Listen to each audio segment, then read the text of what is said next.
안녕하세요. 역사를 사랑하는 청년 윤동현입니다. 이영호는 이승만 학당을 운영하며 위안부가 매춘부라는 주장을 했고 2019년 반일종족주의라는 책을 써서 논란이 되었습니다. 그리고 류석춘은 이영훈의 주장과 책을 옹호하는 발언을 하면서 2020년 틀딱TV라는 채널을 운영하면서 논란을 불러일으키고 있습니다. 이번 영상에서는 이영훈과 류석춘이 주장하는 위안부가 매춘부라는 내용을 한번 반박해보겠습니다.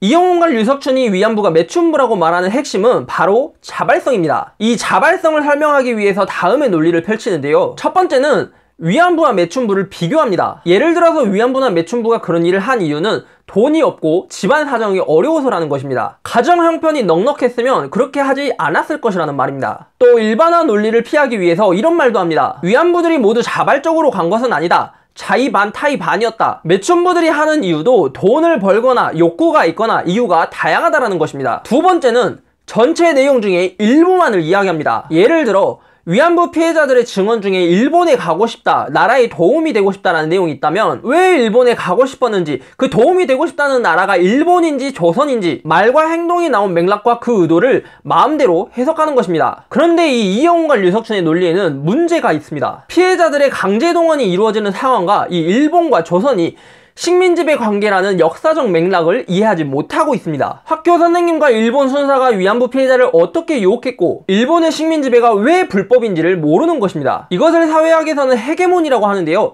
이 헤게모니에 대한 이해와 제가 우익 측 주장을 반박하는 내용은 제가 만든 다른 영상을 참고해 주시면 감사하겠습니다. 어린 친구들이 이 영상을 볼 수도 있으니까 자, 눈높이에 맞춰서 더 쉬운 예를 들어보겠습니다. 엄마가 친구들에게 공부 열심히 안 하면 용돈 안 준다, 아니면 뭐 생일날 선물 안 준다, 이런 말을 합니다. 그런데 친구들이 공부가 싫다고 짜증내고 화를 내면 엄마가 공부를 열심히 하라는 조건 때문에 억지로 한 게 아니라 친구들이 샤프를 두고 공부를 했기 때문에 스스로 한 것이라고 말하는 겁니다. 그 공부가 과연 자기가 원해서 한 행동일까요? 그리고 친구들한테 용돈이나 선물 안 주겠다고 협박하고 공부를 억지로 시킨 엄마의 잘못이 아니라 거기서 엄마, 저는 공부를 스스로 할 자유가 있어요. 내가 하고 싶을 때 할 거예요 라고 말하지 않은 친구들 잘못이라고 말하는 겁니다.